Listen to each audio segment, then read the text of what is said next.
గత నెల సెప్టెంబర్ 29వ తారీఖు సాయంత్రము ఒక 6 సంవత్సరాల బాలిక వాళ్ళ ఇంటి దగ్గర ఆడుకుంటుండగా మిస్ అయ్యి 2 రోజుల తర్వాత మన దగ్గర ఉన్న ఎన్ఎస్పేట సమ్మర్ వాటర్ స్టోరేజ్ ట్యాంకులో శవంగా కనపడడం, దీని కేసుకు సంబంధించి మనం కంప్లీట్ దర్యాప్తు చేసి దానికి సంబంధించిన వివరాలు వెల్లడించాలనే ఉద్దేశంలో అండ్ ఇంకా ఫర్దర్గా ఇన్వెస్టిగేషన్ జరుగుతుంది. ఇంకేమైనా కొత్త కోణాలు వచ్చినా సరే వాటిని కూడా మనం కంప్లీట్గా ఇన్వెస్టిగేషన్లో పొందుపరుస్తాము. ప్రాథమికంగా మనకు తెలిసిన వివరాల ప్రకారం ఆ రోజు పాపతో పాటు మరొక ముగ్గురు ఆడుకుంటున్నారు. చివరిగా ఒక బాలుడు కూడా 6 సంవత్సరాల బాలుడు కూడా ఆ అమ్మాయితో ఆడుకోవడం జరిగింది. సో ఆ అమ్మాయి మిస్ అయిన సమయంలో ఆ బాలుడు ఒక్కడే చూసి ఒక ఆంటీ బుర్కా వేసుకొని వచ్చి చాక్లెట్ ఆఫర్ చేసి ఇంటికి వస్తావో ఫర్దర్గా ఇంకా చాక్లెట్లు ఉన్నాయని చెప్పేసి తీసుకొని వెళ్ళడం జరిగింది అనేది మనకి ప్రాథమికంగా తెలిసిన విషయం.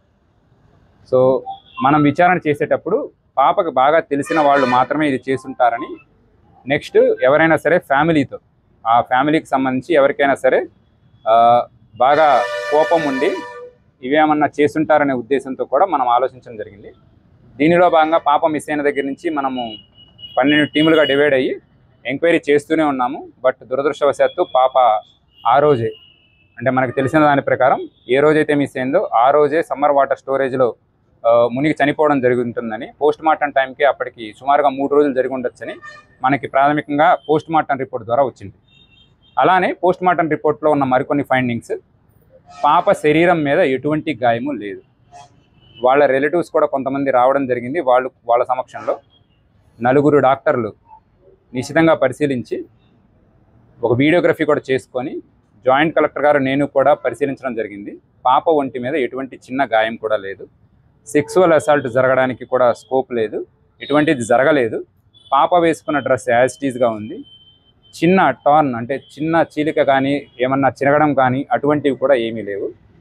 పాప మిస్ అయిన రోజే చనిపోయి ఉంటుందనేది ఒకటి. అలానే పాప కడుపులో స్టమక్లో కొంత మొక్కజొన్న అలానే కొంత రైస్ ఉంది అని చెప్పేసి ప్రిలిమినరీగా మనకు వచ్చిన సమాచారం. అలానే పాప హైడ్ బోను దానికి సంబంధించి అంటే ఎవరు గొంతు నులిమి చంపడం కానీ అంటే తాడు వేసి చంపడం కానీ అట్లాంటివి జరగలేదనేది మనకి ఇప్పటిదాకా వచ్చిన సమాచారం. దీనిలో ఫర్దర్గా మనము ఆర్ఎఫ్ఎస్ఎల్కి పంపించడం జరిగింది. దాని తర్వాత ఇంకా ఏమన్నా కొత్త కోణాలు వస్తే దర్యాప్తు చేయడం జరుగుతుంది. తీసుకొని టీమ్స్ ఫామ్ చేసేసి ఎవరెవరైతే సస్పెక్ట్స్ ఉన్నారో వాళ్ళందరినీ కూడా విచారించడం జరిగింది. సో ఈ విచారణ మొత్తం జరిగిన తర్వాత ఇప్పటి వరకు మనకు వచ్చిన దాని ప్రకారం వాళ్ళ ఫాదరు చాలామందికి అప్పులు ఇవ్వడం జరిగింది.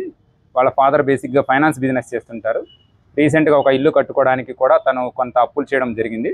పాత వాళ్ళు ఎవరైతే అప్పులు తీసుకున్నారో వాటి సకాలంలో చెల్లించకపోవడంతో తను కొంచెము స్ట్రాంగ్ లాంగ్వేజ్ వాడడము, అలానే వాళ్ళని తిట్టడము, బెదిరించడము, సివిల్ కోర్టుకు వెళ్తామని స్ట్రెస్ చేయడము జరుగుతుంది. దీనిలో వాళ్ళ ఫాదర్ దగ్గర నుంచి సుమారుగా 3.5 lakhs తీసుకున్న ఒక లేడీ ఇది మొత్తం చేసిందని మనకు ప్రాథమికంగా రుజువు అవుతుంది. వాళ్ళ ఇల్లు కూడా సుమారుగా అక్కడికి 100 మీటర్ల దూరంలోనే ఉండడం జరిగింది.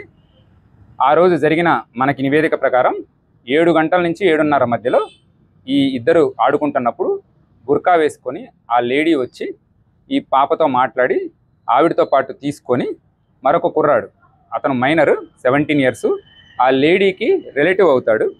సో వరుసకి తమ్ముడు అని మాట్లాడతారు.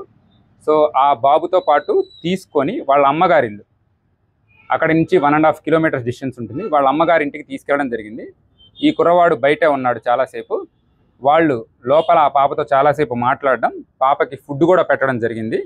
ఇది జరిగిన తర్వాత ఆవిడకున్న కోపం మొత్తం ఆ పాప మీద చూపించడము, అక్కడే నోరు అరుస్తుందనే ఉద్దేశంతో నోరు ముక్కు నొక్కేసేసి చంపడం జరిగింది అనేది కూడా మనకు ప్రాథమికంగా తెలుస్తుంది. ఈ సమయంలోనే ఆ లేడీ ఎవరైతే సరే చేశారో ఆవిడ మీద పాప గీరినట్లు కూడా చిన్న చిన్న ఇంజురీ మార్క్స్, స్క్రాచ్ మార్క్స్ ఆవిడ చేతి మీద కూడా మనకి ఉండడం జరిగింది.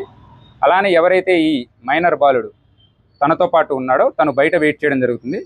ఈ పాప చనిపోయిన తర్వాత ఆ పాపని భుజాల మీద వేసుకొని కిందకు వచ్చేసి ఇమీడియట్గా మనం సమ్మర్ వాటర్ స్టోరేజ్ ట్యాంక్కి వెళ్ళిపోదాము, అక్కడ పడేసి వస్తే మనకి ఎటువంటి ప్రాబ్లం రాదు, పాప మనం చేశామనే రుజువులు కూడా ఉండవు అని చెప్పేసేసి ఆ బాలుడికి ఎవరైతే మైనర్ ఉన్నాడో తనకి చెప్పేసేసి అక్కడి నుంచి బైక్లో పాపని మధ్యలో పెట్టేసుకొని సమ్మర్ వాటర్ స్టోరేజ్ ట్యాంక్ పైకి బైక్తో వెళ్ళి అక్కడి నుంచి కొన్ని స్టెప్స్ దిగి రాళ్ళంతా ఉంటే అక్కడ దిగేసి ఒకళ్ళు చేతులు ఒకళ్ళు కాళ్ళు పట్టుకొని పాపని విసిరేయడం జరిగింది. సో దీనికి సంబంధించి మనకి ఎవరైతే ఉన్నారో ఆ లేడీ, వాళ్ళ మదరు అండ్ ఈ బాబు, వీళ్ళ ముగ్గురు మన కస్టడీలో ఉన్నారు. ఇంకా దీని మీద దర్యాప్తు కొనసాగుతూనే ఉంది.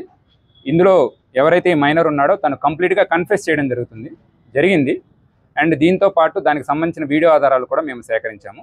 ఇదంతా కూడా కోర్టు ముందు ప్రొడ్యూస్ చేసేసి వీళ్ళకి రిమాండ్ చేసి అలానే దీనిలో శిక్ష కంప్లీట్గా వచ్చేలాగా మేము అన్ని రకాల చర్యలు తీసుకుంటామని ఇందు మూలంగా చెప్పడం జరుగుతుంది.